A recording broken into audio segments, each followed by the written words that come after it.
Okay, welcome back to part three of the Bloody Chamber lecture. So I'm just going to continue going through the story here of stuff that I think might help you, some things to notice. So I talked about the Choker of Rubies a second ago, and now we're at the point where the bride starts foreshadowing their wedding night together. And this is an important moment, I think, in terms of the power that the Marquise has in the story. So at the opera, she says, I saw him watching me in the gilded mirrors with the assessing eye of a connoisseur inspecting horseflesh, or even of a housewife in the market inspecting cuts on the slab. So the Duke is, or the Marquise is watching her in mirrors, assessing her like meat. And then we have the fact that he wears a monocle, which is like glasses for one eye, drawing the attention to his one eye watching her. Again, that power of surveillance and one of the first mentions of lust, really, or desire in the story. So she says here, when I saw him look at me with lust, I dropped my eyes, but in glancing away from him, I caught sight of myself in the mirror. And I saw myself suddenly, as he saw me, my pale face, the way the muscles in my neck stuck out like thin wire. I saw how much that cruel necklace, again, the ruby choker, became me, or looked good on me. And for the first time in my innocent and confined life, I sensed in myself a potentiality for corruption that took my breath away. So I think this is important. This kind of connects to what I said in the last video. The young bride feels here the power that she has in being desired by someone, by the Marquise, and her potentiality for corruption. So one of the things I talked about earlier was that, or I'm going to talk about later, is I think an interesting question to kind of think about for this story and for your essay is how much, like, one of the things that Angela Carter kind of amplifies in this story is this idea that maybe the bride is at fault for choosing this man, um, to some extent. And so I think the way that Carter works with that theme is this idea of potentially being corrupted. So if we continue, um, so we have now established that potentially there's something about the bride who kind of likes being objectified. Potentially, you guys will have to decide for yourselves if you see it that way. But I want to say potentially that's there. So moving on, she goes into marriage, which is the same as going into exile. I think that's an important little line. She's now totally into the unguessable country of marriage. There's another reference here of the Marquise wearing a mask or being somehow like not human. Here he was, and a huge man, an enormous man, and his eyes dark and motionless as those eyes the ancient Egyptian painted upon their sarcophagi fixed upon me. So he's almost like a statue. Continuing down here, a bunch of description. This is all good stuff, but I want to get to this wedding night scene. Starts right here. It calls to mind the scene I mentioned earlier where he was looking at her as a housewife might inspect horseflesh or something like that. And in this room, there are many mirrors. So in the bedroom with the quote matrimonial bed, it's full of mirrors and full of lilies. So we have this quote here. The young bride had become the multitude of girls I saw in the mirrors, identical in their chic navy blue tailor-mades for traveling or walking. Um, so the idea of having like mirrors on the walls and everywhere else, able to see the woman from every angle, it's kind of pornographic. And there are like pornographic elements to this story. And don't forget, the root of all pornography is simply the viewing of bodies. Not thinking about the people, like the actual individual that those bodies belong to, but really just the act of looking. And so the very next line deals with that. So he says, see, gesturing towards those elegant girls, I have acquired a whole harem for myself. So there's a few lines in this story that are a little too on the nose. So the idea of a harem of women is like what a king would have basically for his pleasure, like a bunch of women whose only purpose is to sleep with the king if he wants. So a harem calls to mind sexual objects, lack of connection other than a sexual connection, using women only for that purpose. And literally, he kind of has had a harem, as the young bride here is the fourth wife. Um, then in this wedding night scene, there's this disrobing, disrobing in front of the mirror. So the marquise takes her clothes off one piece at a time in the mirrors. And so she says here, I watched a dozen husbands approach me in a dozen mirrors and slowly, methodically, teasingly unfasten the buttons of my jacket, etc. Um, there's this formal kind of disrobing. It says here, the cold sun glittered on his monocle. His movements seemed to me deliberate, coarse, or vulgar. I wrote here, he's not treating her tenderly or kindly. Again, he's treating her like an object. This highlighted here, formal disrobing of the bride, a ritual from the brothel. Brothel is another word for a whorehouse, essentially, where prostitutes work. This continues. She says, he stripped me as if he were stripping off the leaves of an artichoke. But do not imagine much finesse about it. This artichoke was no particular treat for the diner, nor was he yet in any greedy haste.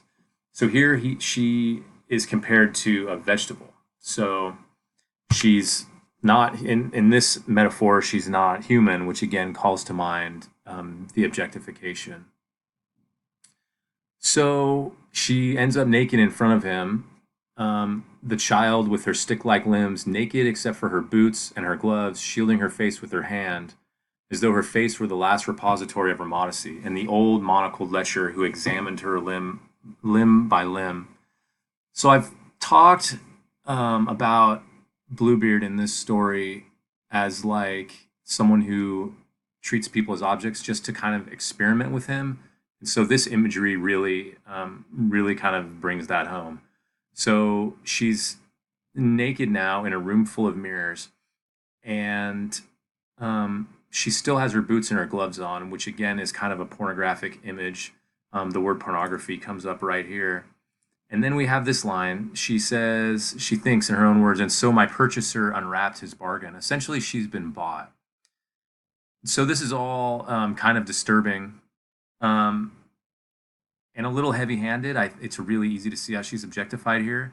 But again, in this line that connects back to the opera, she felt herself stirring. So here again might be the bride's kind of dark side. She's being objectified. She's being desired as an object by the marquise. And on some level, she likes it, or it does something for her. So again, think about that strange kind of dichotomy. Happens again down here. She at once feels strange impersonal arousal at the thought of love, and at the same time a repugnance. So she's both attracted to him and repulsed by him. Okay, so let me take a breath. So I mentioned the theme of objectification in kind of a pornographic way, and so soon enough the bride goes down to his library, and the library might work kind of as a reflection of his inner life, or his secret life. So there's a whole laundry list of stuff that we find in the library. One is this book right here by this guy named Huysman. This book is, I'm not that familiar with it, but it's called Là-bas, and it deals with Satanism in France in the late 1800s.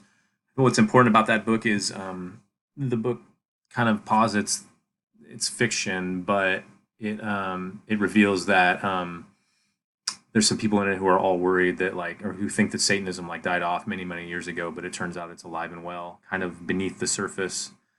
Then we have 3 more books down here: The Initiation, The Key of Mysteries, and The Secret of Pandora's Box. I don't know if you're familiar with the myth of Pandora's box, but it's pretty similar to the Adam and Eve myth, where Eve eats the apple of knowledge and then all of humanity pays for it.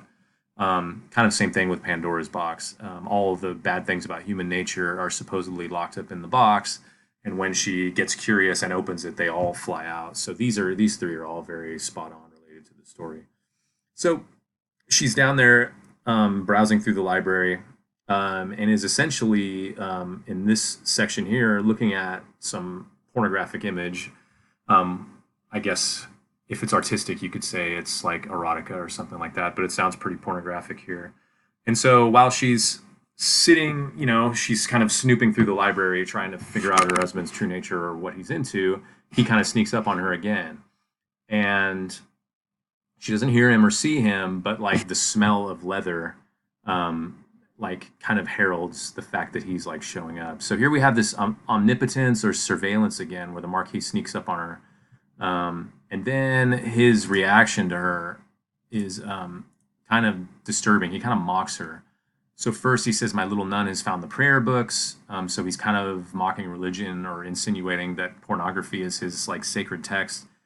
He talks to her in like baby talk, as if she's a child, and then takes her upstairs again. So all of that's pretty disturbing, and again, pretty kind of objectifying.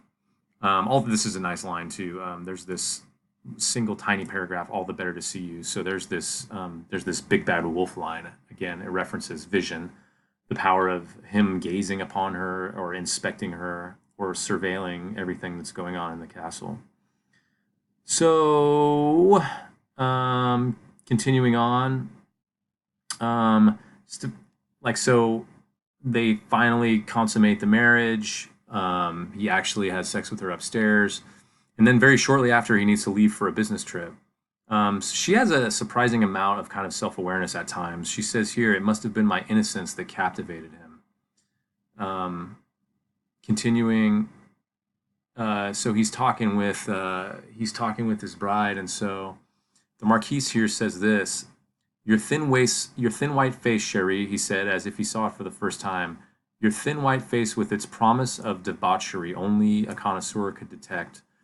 So this again calls to mind the fact that there might be something within the bride, um, who was kind of hungry for all this, kind of hungry to be used. And I guess one of my questions is that accurate or is it fair? I think that's the kind of thing you might have to ask, like, to what extent about. Um, she continues with this line of thought right here where she says, "I was not afraid of him, but of myself. I seemed reborn in his unreflective eyes, reborn in unfamiliar shapes. I hardly recognized myself from his descriptions of me, and yet, might there not be a grain of beastly truth in them? Perhaps in my innocence he sensed a talent for corruption." So she's starting to wonder, um, and I wonder, is it just him kind of getting to her, or is this a real thing? So that's one of the more interesting areas of the story that Carter adds, I think. So she gets the Ring of Keys. And they talk about the one key that she's not supposed to use, and he says here, "This is not the key to my heart, rather the key to my enfer." And enfer means hell. It's French for hell. There's a really funny line here where he's talking about that room, and he's kind of saying, "Oh no, it's nothing. It's only a private study, a hideaway, a den, as the English say, where I can go sometimes on those infrequent yet inevitable occasions when the yoke of marriage seems to weigh too heavily on my shoulders. There I can go, you understand, to savor the rare pleasure of imagining myself wifeless." It's a little too spot on. Very, very funny, I think. He describes it as it's hypothetical, but he actually literally goes there to kill his wives, of course.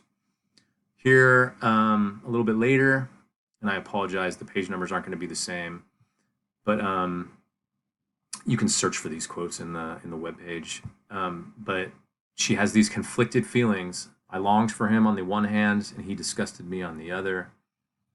All right, I'm going to take a break here, and I guess I'm going to do a part 4 very quickly. All right, I'll see you in a moment.